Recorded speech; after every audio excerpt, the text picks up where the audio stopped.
Allison. I have been following Dr. Allison's work for a few years now, and it's been very inspiring, and I'm very excited. He's come here from Seattle.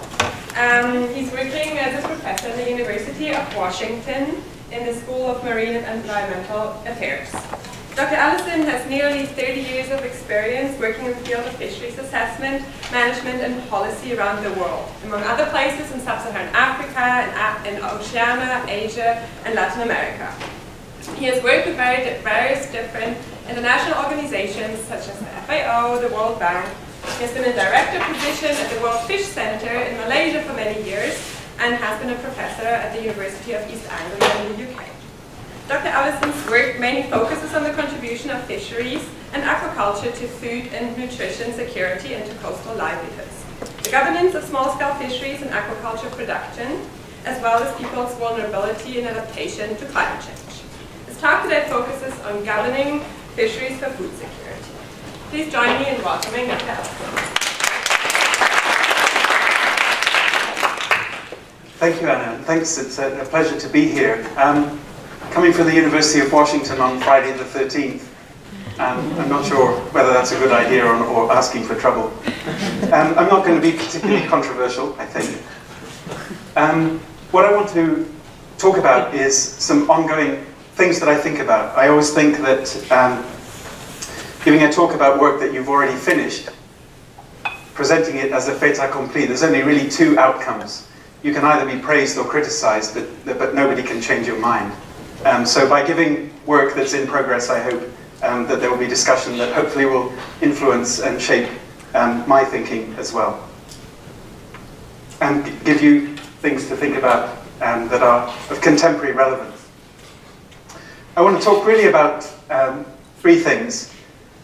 First of all, just to get us all on the same page, thinking about how fisheries and aquaculture contribute to nutrition and food security. The area that I'm probably going to say least about, because I think it's the area that the group here has the leading global reputation on, is analysing the things that threatens that contribution. I might say something about some of the initiatives that are taking place to try to do something about the threats to that contribution. And I want to end really by asking for views and presenting a few rough ideas on what might fisheries that are governed for food security and nutrition look like. So the reason we're interested in this is obvious. We have this food security challenge of feeding a growing population and concern for the ability of overexploited fisheries to do that. We should start briefly with definitions. Food security is a dynamic concept. It's inclusive, all people, at all times, have access to sufficient, safe and nutritious food to maintain a healthy and active life. So there's a lot in that definition. It's not simply about getting enough calories. Within food security and within that area of nutritious food, nutrition security is this concept that, particularly in the case of fisheries, is perhaps as important as the broader food security definition. And that's really the adequate consumption of micronutrient-rich foods.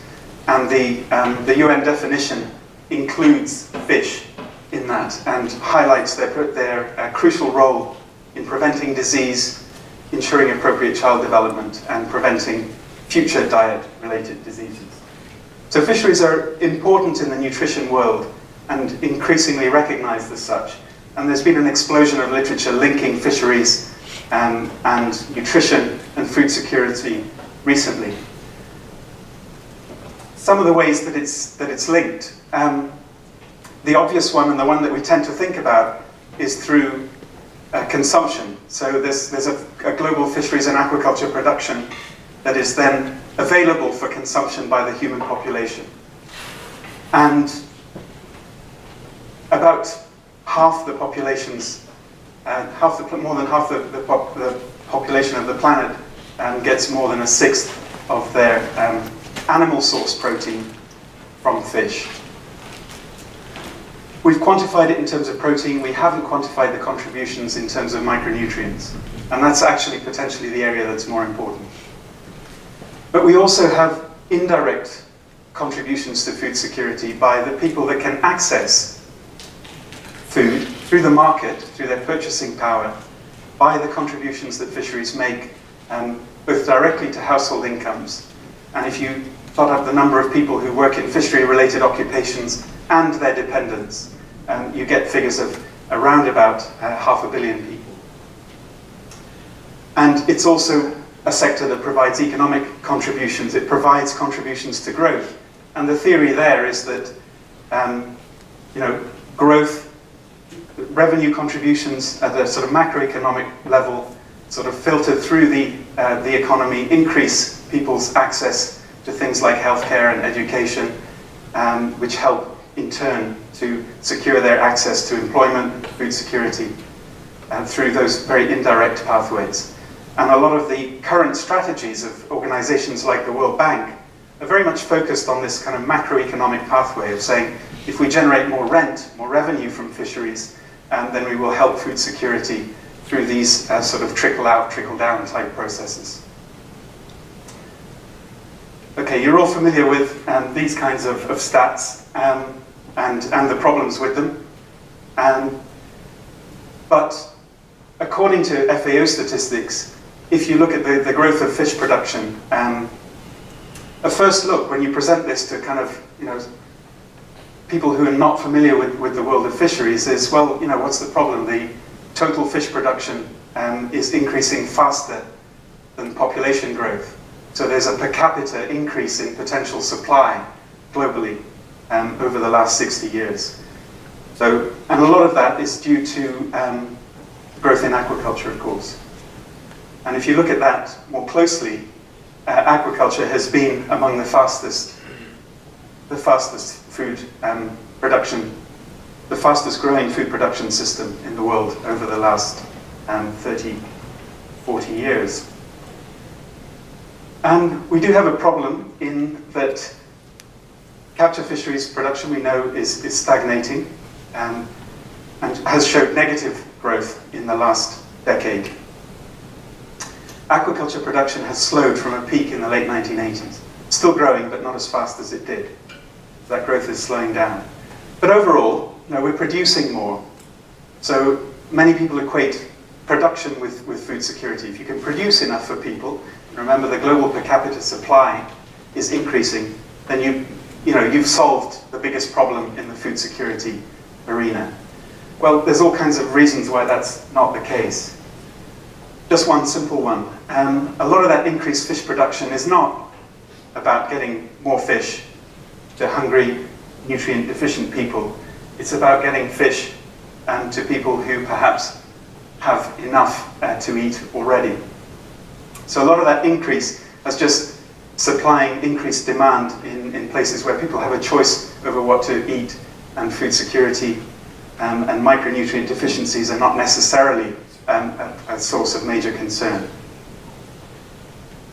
So where do people eat fish? The places where people are most dependent on fish, the maritime nations of Southeast and East Asia, and perhaps more surprising to some people, the band of countries across West and Central and East Africa, including several countries which get most of their fish from freshwater production. And when you look at the dependence of fish in those lower income countries, the ones where people are food insecure, if you take countries with per capita GDP of less than $2,000 a year, and with a proportion of fish of animal protein consumption of more than 20%, and you look at these countries, they're largely still dependent on capture fisheries, the dots in blue there. The redder the color, the more aquaculture contributes to that food, fish production. So really, we're in a situation where the poorest countries, the ones that and the ones that consume a significant proportion of fish, are still very much dependent on capture fisheries. So sustaining capture fisheries is an imperative. So many of the people that say, well, aquaculture is providing the solution to fish gaps, it's not reaching yet the places where fish is most needed.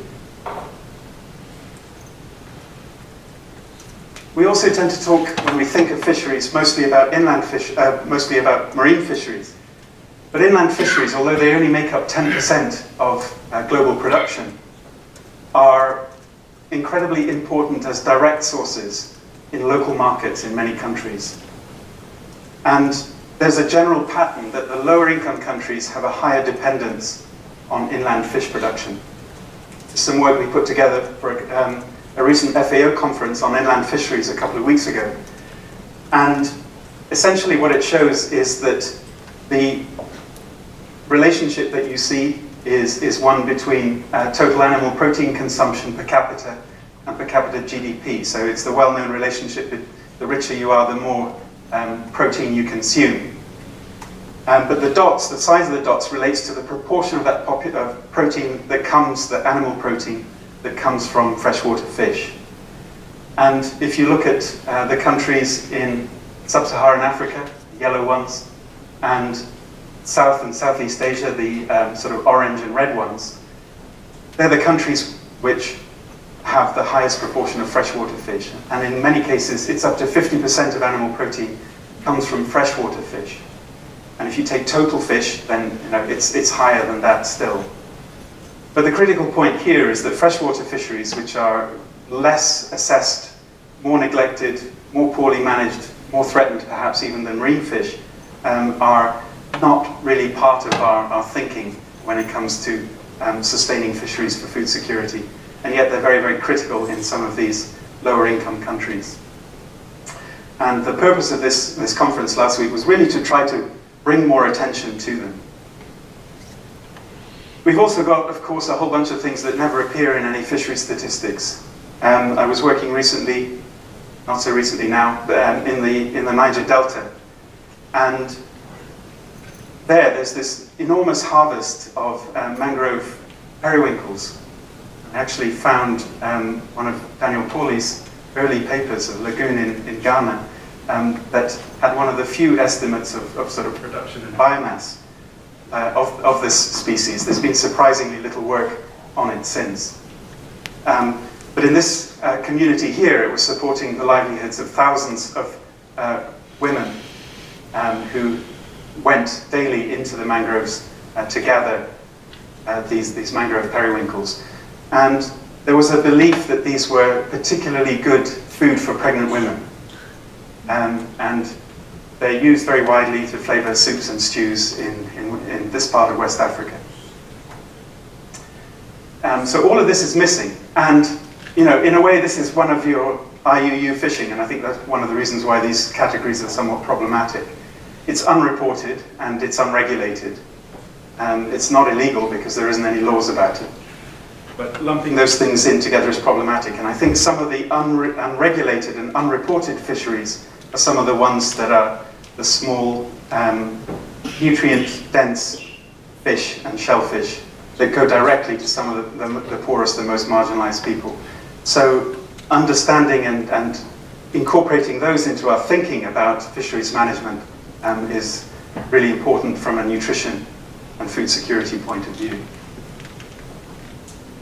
We tend to think, and there's lots and lots of data about the importance of fish, omega-3s and heart disease in developed countries, and we tend to think of that as heart disease, diabetes, obesity as sort of first world problems. But these are now becoming global problems with some of the highest rates of obesity in developing countries and rates of diabetes, coronary heart disease. Omega-3s are a proven source of risk reduction when it comes to heart health. And you're now starting to see consumption advisories for different types of fish and different levels of omega-3 in developing countries. And this particular poster is, I think, from Malaysia, which identifies the kinds of fish which are high in omega-3s and those which are less so. So these kinds of things will drive consumption patterns as health advisories have a role in shifting demand to different types of species as people become conscious of the health costs and benefits of eating different types of food. A lot of the work that's done on fish and nutrition has been on some of these smaller fish that we don't see very much in markets. In fact, there's a disproportionate amount of work done on the fish that we eat, and so we know what's healthy and not in our diets. There's actually a lack of work on these kinds of small fish, which are important to the people who need them most. The sort of exception to this is the work that former colleague of mine, Shakuntala Thilsted, and her PhD student, Nana Roos, did on the small fish these are freshwater fish, in Bangladesh and Cambodia, and the contribution that these made to people's diets. And this was a story of really small fish providing multiple rich sources of essential micronutrients. And just a couple of examples. Iron deficiency affects millions of expectant mothers and young children around the world. And it turns out that some of these fish, all the long Latin names there, are particularly rich in iron, comparable or better than other sources which may be less bioavailable. And the story is similar with vitamin A. Now, vitamin A deficiency kills 40 million children a year worldwide. It's mostly being addressed through vitamin A staple crop enrichment programs. You've probably seen orange flesh, sweet potatoes, and herd of golden rice, for example. But just conserving people's traditional source of these vitamins would be one way to reconcile food security with conserving the ecosystems and the resources that live in them. And here again, these fish, particularly mola there, has a very high content of retinol active vitamin A. But it matters which bit of the fish you eat. If you look at where that retinol is concentrated, well, half of it is in the eye. So if you're the type of person that fastidiously picks the eye out of your fish before eating it, you're losing half your vitamin A. And the viscera, particularly the liver, it wasn't looked at separately, but the liver is where most of the rest of it is. And so as we see a shift in Bangladesh and elsewhere from people eating small indigenous fish species like this towards eating cheap fillets of farmed pangasius and tilapia, we see a loss of nutritional quantity. So although people may be maintaining or even increasing the quantity of fish that they eat, they might actually be decreasing the quantity of nutrition that they gain from that fish. And this is, in a way, the wider story about food and food security. We've got access to more and more calories, but the quality of our food and the quality of people's access to food, particularly of poorer people's access to food, is actually decreasing in many cases. And this is something that we haven't really taken on board and understood and dealt with in fisheries yet. There are attempts to sort of pilot ways of dealing with this, and here's an example from Bangladesh about using aquaculture to address vitamin A deficiency. And basically the strategy is to address this problem with the small indigenous fish that are meeting up to 40% of daily requirements of vitamin A in Bangladeshi rural households. And you can farm these in ponds alongside carp. So carp is your cash crop, the one that you take to urban markets, and you can also maintain populations of these small indigenous fish, which are self-feeding in your farms, and use that as your fish for home consumption. And this then fulfills the dual function of fisheries and aquaculture as something for your own nutrition and something for the market that allows you to purchase other goods which may support your broader food security, such as access to healthcare. When we talk about fish and food, it's important to remember that food is about more than nutrition. It's cultural as well. Most of us associate some foods with particular celebrations, Thanksgiving and turkeys, fish and Easter, if you're, or Lent, if you're a Catholic, I once worked in a fishery in Bolivia where people didn't eat much fish, and yet the week before Easter, there was a concentrated fishery, and this thing called Prochilodus, which runs up the Rio Pilcomayo, has the misfortune to time its spawning runs roughly for Easter. And so there's this enormous concentrated exploitation around this time, and truckloads of it go to La Paz. And that's about the only time when people in La Paz eat a great deal of fish. But understanding those kinds of linkages and preserving those kinds of values also feeds into the discussion about, what are the options and values for managing fisheries. So if we examine the question then of, well, what is management? What is fishery management? Management, the purpose of human action to accomplish a goal, or it's also being defined as the transformation of resources, in this case fish, into utility. So that being the case, then what are the goals of fishery management? What is the utility that we're transforming fish into? Well, we manage fisheries for a whole range of purposes. You could paddle your policy canoe in any of these directions. Conserving biodiversity, maximizing revenues, maximizing the supply of cheap fish, maximizing employment, or just not bothering about fisheries management and not spending any money on it. So those of you who are fishery biologists, which is a lot of you here, I guess, will recognize, of course, that is in some way a Gordon-Schaefer curve. If you don't like the unofficial version, there's a more official version. And essentially we have these different target reference points that we manage for. None of them are specifically about food or nutrition, and yet most of the fishing that we do is ultimately for food. If we look at what we're currently managing fisheries for, legally, the legal mandate in the law of the sea and so on is largely defined by maximum sustainable yield. States have a sort of a duty to ensure that the fishery resources within their exclusive economic zones are maximized within, are managed within maximum sustainable yield. Now the dominant sort of policy discourses around at the moment are really around trying to make fisheries more efficient, trying to ensure that we get less fishing to generate more revenue by increasing the value of each fish landed, and recovering the sunken billions, the title of a well-known report published by World Bank and FAO and others a few years back. And the other, of course, dominant policy discourse is limiting the loss of biodiversity that indiscriminate and over-harvesting is causing.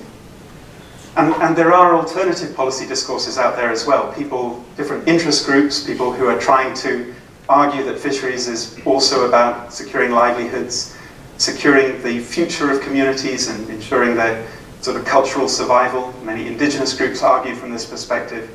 And there are people who are concerned about the equitable distribution of the benefits, which is a different problem from trying to maximize the aggregate benefits.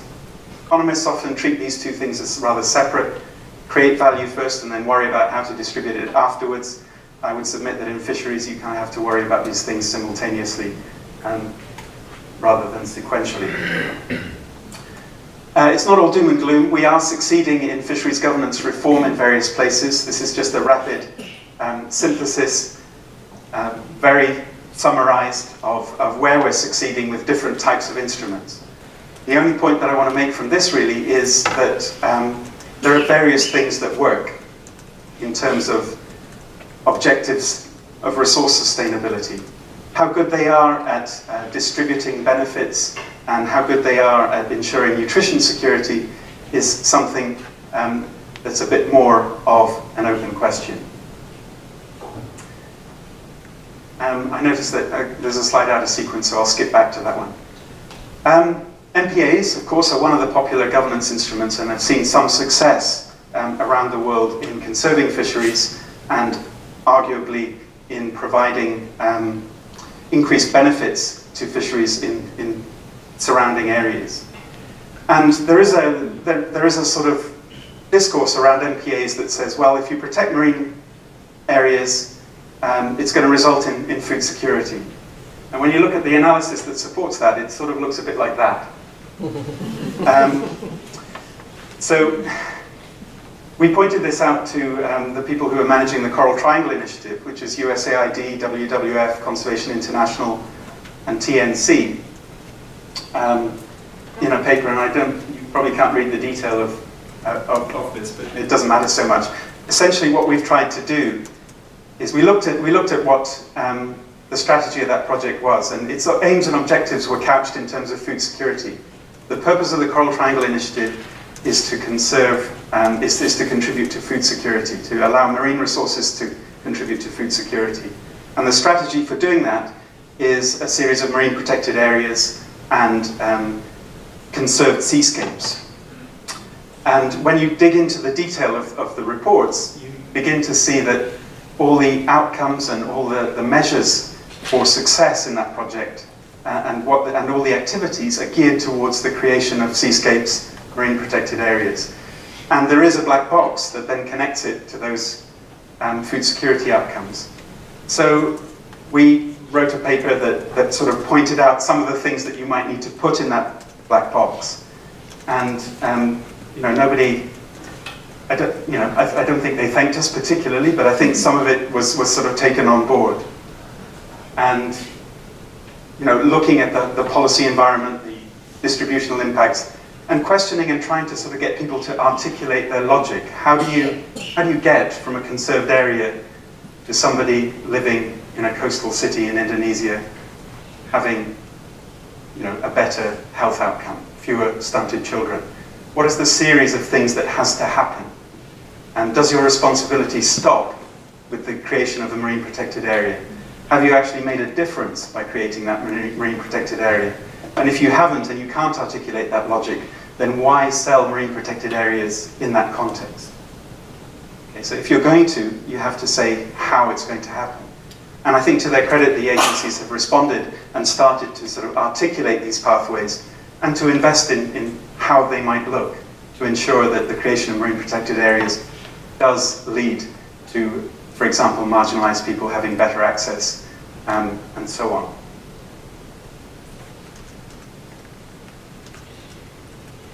And one of the ways that we fleshed out that black box was simply by referring to the literature on food security, which many people in fisheries have not really looked at. There's been a lot written about food security in fisheries by people who perhaps have not taken the time to read and understand the food security literature and to engage with people who work on this all the time. And when you look at, you know, where we fit in to food security, it's in the framework, it's there. Okay? So lack of access, lack of natural capital, that's declining fish stocks. Okay, it fits into the food security in that small place. So if we're to connect improved fisheries governance, leading to larger fish stocks, more cash from fishing, more nutritious fish, or whatever it is, we kind of have to pay some attention to how that fits into the rest of this. And the thing is that we can't actually change fishery management regimes without having some impact on these other factors that also impact food security. So understanding the knock-on effects of creating a marine protected area, of shifting a fishery management regime, and planning for that. Doesn't mean to say that you can't always, you know, that you must never do this, because it's always going to affect someone negatively. It's just that understanding who it's going to affect negatively and how, and figuring out what you're going to do about that, is an important part of fishery management planning, and one that we often neglect.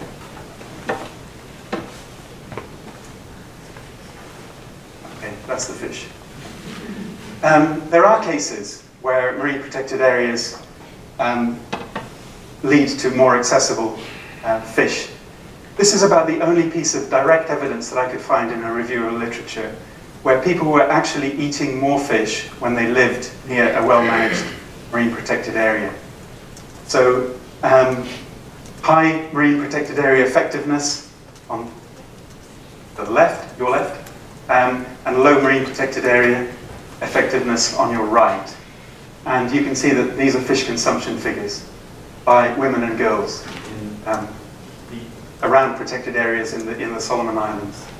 And that's really the only piece of evidence we have for that whole discussion, that marine protected areas lead to improved food security. There's others which show a very mixed and ambiguous ones. There's some recent work in Kenya that shows that at least there's no negative impacts of marine protected areas on food security. And there's some studies which I've looked at closely in Tanzania, Mafia Island, an area near where I grew up, where there's actually evidence that suggests a negative impact of the creation of marine protected area in terms of child nutrition and so on. There's a problem with that study in that it lacks a control, and it lacks a before and after, so it's, it fits with a particular discourse. The evidence for it is not that strong.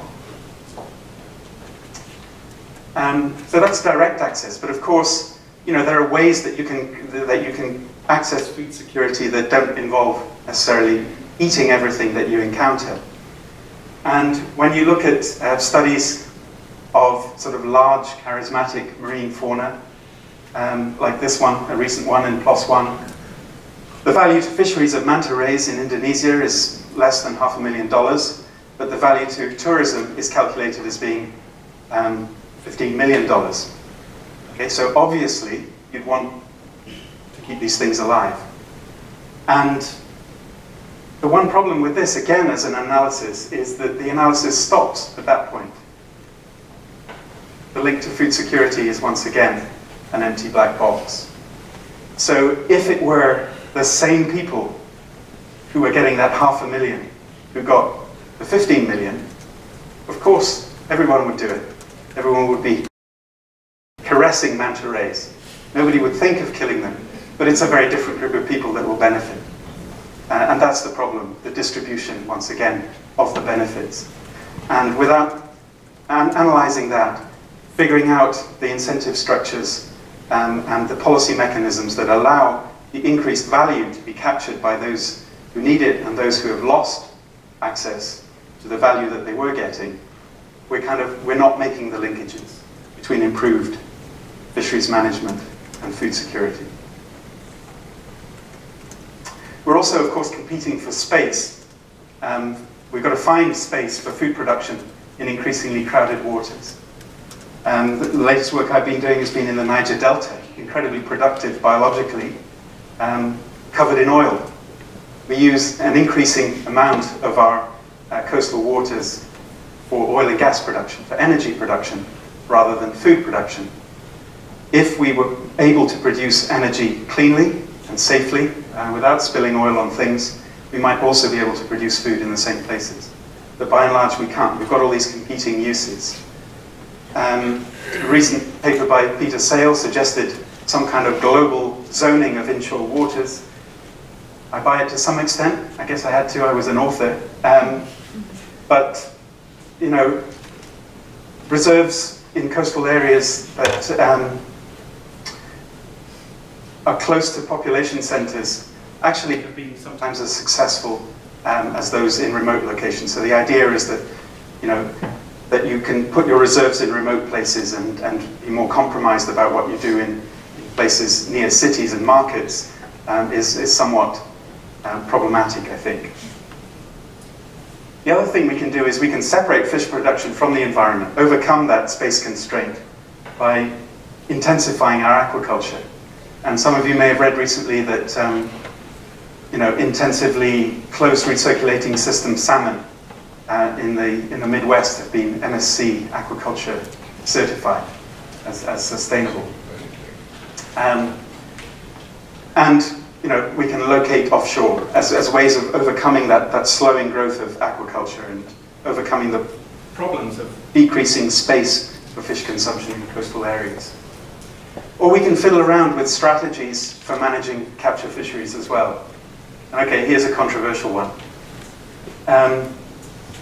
Balanced harvest. So if you were thinking about managing fisheries for nutrition security, the greatest potential harvest, in theory, and this is just a model, is from unselected balanced harvesting, and that's the dotted black curve. Basically, selected harvesting are the solid curves, the kind of strategies we have now. Unselected harvesting, basically you take fish in each size class across the whole system in the proportion at which their production in the size class occurs. And you can take the most harvest, but you'll notice at the low fishing intensity. So if you aim for this kind of strategy, catching small fish as well as big fish, you have to be pretty confident that you can control fishing intensity. And I would perhaps solicit some opinions from you as to how confident you can be that you can do that. The other thing that we can do is sort of think about growing things lower in the food chain and eating things lower in the food chain. And again, this sort of points to the small fish one. Another perhaps controversial scientist, Jeppe Kolding, who I've known for a long time from a shared past in working in African lakes, sort of proposed this diagram, which I think has been modified from other sources, but basically points out that eating Nile perch, for example, is like eating the things that lion eaters would eat, trophically. And that humans are around about, globally, an average trophic level of about 2.1. And you know, the more sort of small fish that we eat, the more sense energetically that it makes. And therefore, you know, Jeppe is an advocate of balanced harvest and of eating small fish. And there's a nutritional case for eating more small fish. So the question is, how do we do this in a context of a failure to manage many fisheries? I'll skip through some work here on climate change, which basically concludes that in terms of overall global production, and our conclusions are very similar to some work done here by William Chung and colleagues, depending on how well the assumptions work in both their studies and ours, you could see a slight increase in global fish production under climate change, but a distributional shift. And together with innovations in aquaculture, we kind of concluded that if you managed fisheries well, and that's a big if, of course, and aquaculture proceeds more or less as it has been doing, then there should be enough fish to maintain current global levels of consumption in 2050. And projections to a shorter period, 2030, from World Bank modeling, also suggests that, okay, there's not going to be more capture fisheries, that's pretty much leveled off. Aquaculture will continue to grow, and therefore global supply will also continue to grow. We've also done sort of work at smaller levels on how do you capture this increased production and this value and divert it in ways that are needed. And this was a study that Johan Bell led, which I was also part of in the Pacific, looking at how you could sustain the fish consumption demands and perhaps increase fish consumption in the small island states of the Pacific, which are facing a lot of health issues at the moment, trying to restore more traditional diets as part of public health. How do you do that when inshore fisheries that people are currently accessing are overexploited and tuna are all exported? And the study basically said that if you could divert a really quite small proportion of tuna into domestic consumption, that you could solve the anticipated increased needs of the region for fish, both in terms of meeting health needs and the growing population in the region. So the difficult thing for me at this point, and the sort of less satisfactory part of this paper, was, well, how do you do that? Asking people to asking governments to reduce their revenue, even if it's only by 6%, and asking firms to sort of divert some of their catch at decreased profit into local markets is not something that you can do under sort of free market conditions. You need some directive policy instrument that allows you to do that. We're also concerned about the ways that we produce and distribute fish globally, the justice of doing that, of making fish accessible by it being cheaper, the costs, the human costs of doing that. And so I want to finish then with really a brief sketch of what governing fisheries for food and nutrition as a central concept, rather than value, economic value or MSY or anything else, might look like? Well, we catch and eat more small, nutrient-dense fish. We conserve more big fish, because they're worth more dead than alive. We'd orientate aquaculture to produce nutrient-rich fish and shellfish at low trophic levels. We'd support the access regimes and value chains of inland and coastal small-scale fishing that supply fish to the kinds of consumers that need them, and not continue to support our current policy emphasis, which seems to be about getting more of the world's fish onto the plates of people who are rich and already overfed. Okay, so a vision then of making fish available to those who need it for a healthy life, and producing and distributing fish in ways that respect environmental limits, economic needs, social aspirations, and cultural values. That would be my policy vision for the future of fisheries. I think we tend not to have policy visions. We have management targets and objectives. So I'd be interested to know what your policy visions are for the future of fisheries. Thanks very much.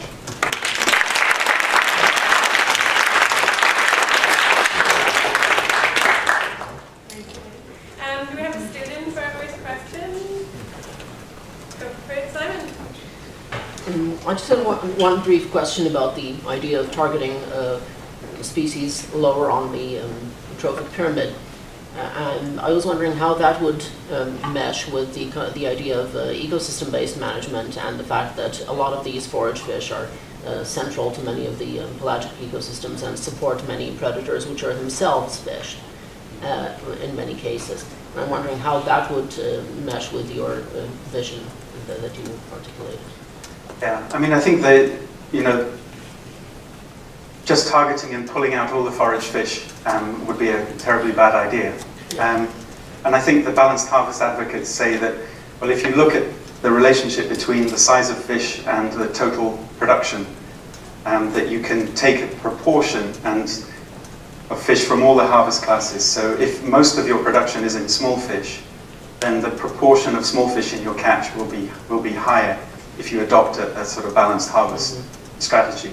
That you will only be taking out sort of surplus production, and you're also taking out a proportion of the big things that eat those small things. So the overall structure of the ecosystem shouldn't change. Now, I don't know how you're going to do this in practice. I'd be interested to know anybody who's thought about that, and whether anybody thinks it's at all possible. Given how little we know about many of these ecosystems, it might be very difficult to implement in practice.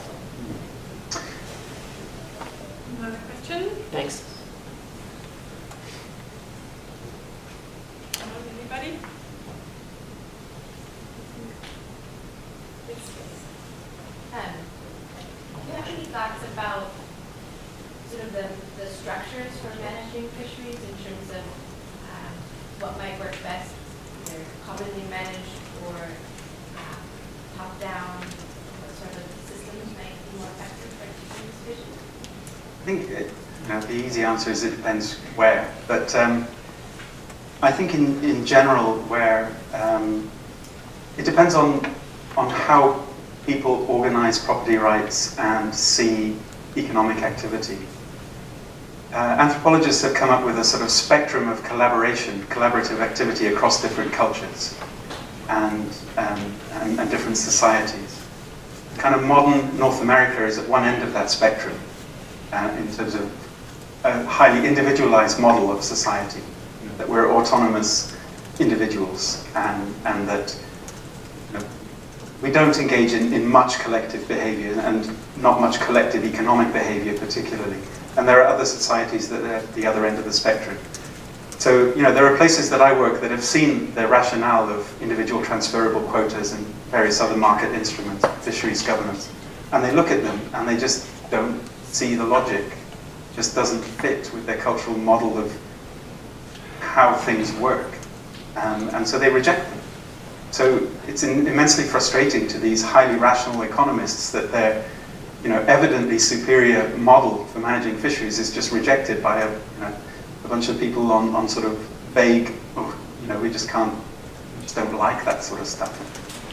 But people react quite viscerally to the language and the ethos of some of this without necessarily engaging in the kinds of analysis that would please the people who are advocating it.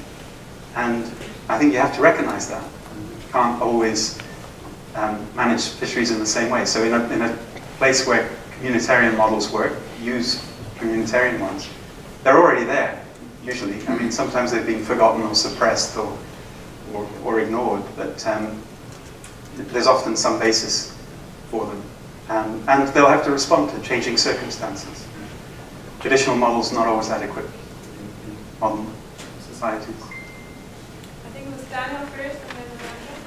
Well, two little things. I like very much what you have said about all developing countries. One sees the experience that you have acquired there. I can say that in a Sierra Leone project, we have checked the trajectory of aquaculture. We have reproduced from the bottom up the statistics of FAO, and we were able to. We have exactly the same trajectory. Not exactly the same projection to the future, but the same trajectory. This is very different for capture fisheries. And in fact, we are going to, in a few months, in a few weeks, I will present here, I think, a summary of all of this. But this is a project over 12 years. Essentially, the catch of the world is much higher because of this IUU component that you present, including Typanotonus for West Africa. All right. And the trajectory is very different, is much higher, the catch. And it is declining very fast. And the projection that the World Bank and the FAO have are ridiculous. Because essentially what they think is an equilibrium situation, which would mean every stock is maintained, is actually a succession of depletion that are happening geographically at different places. And this business goes as long as you can maintain, as you can access new areas. And the reason why there is a gradual decline that is even visible in the FAO data is because there are no new areas to access. So the idea that you find in Sofia of a stable world catch is a complete fiction and is absurd. Yes, it is stable in the sense that water flow is stable, but this is not something that can be maintained for a long time because it depends on expansion. And the result, this or more or less stability, is maintained only by a few countries in the Eastern Indian Ocean and Western Pacific.